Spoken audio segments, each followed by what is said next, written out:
April মাসের বেতন নিয়ে বেসরকারি শিক্ষক কর্মচারীদের ভেতর হতাশা জন্ম দিয়েছে। কবে পাচ্ছেন এই এপ্রিল মাসের বেতন? এছাড়া উৎসব ভাতা, চিকিৎসা ভাতা ও বাড়ি ভাড়া ভাতার নতুন আপডেট নিয়ে আজকের ভিডিওটি শুরু থেকে শেষ পর্যন্ত না টেনে দেখতে থাকুন এবং আমাদের চ্যানেলে নতুন হয়ে থাকলে তাহলে সাবস্ক্রাইব করে নেবেন।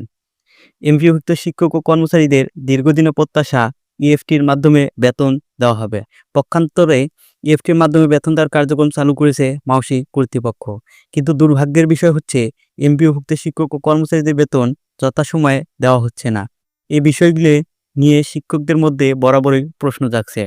আপনারা লক্ষ্য করলে দেখতে পারবেন সরকারি প্রতিষ্ঠান, স্বায়ত্তশাসিত প্রতিষ্ঠানের কর্মচারীদের বেতন প্রতি মাসে নির্দিষ্ট একটা তারিখে তাদের ব্যাংকে প্রদান করা হয় ইএফটির মাধ্যমে।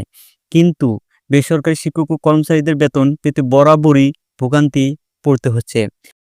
তবে আজকের ভিডিওতে একটা গুরুত্বপূর্ণ আপডেট হচ্ছে, কবে এপ্রিল মাসের বেসরকারি শিক্ষক কর্মচারীদের বেতন দিচ্ছে মাউসি কর্তৃপক্ষ। তবে এ বিষয়ে একটা মিটিং হওয়ার কথা ছিল, তবে সেই মিটিং অলরেডি সম্পূর্ণ হয়ে গেছে। এই মিটিংয়ে যে বিষয়গুলো নিয়ে আলোচনা করা হয়েছে সেগুলো পাবলিকলি কোনো গণমাধ্যমে প্রকাশ করা হয়নি।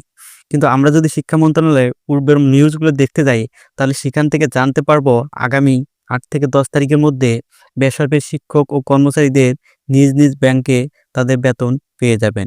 এছাড়া আরও একটি গুরুত্বপূর্ণ আপডেট হচ্ছে, শিক্ষক এবং কর্মচারীদের জন্য উৎসব বোনাস বৃদ্ধি করা হয়েছে।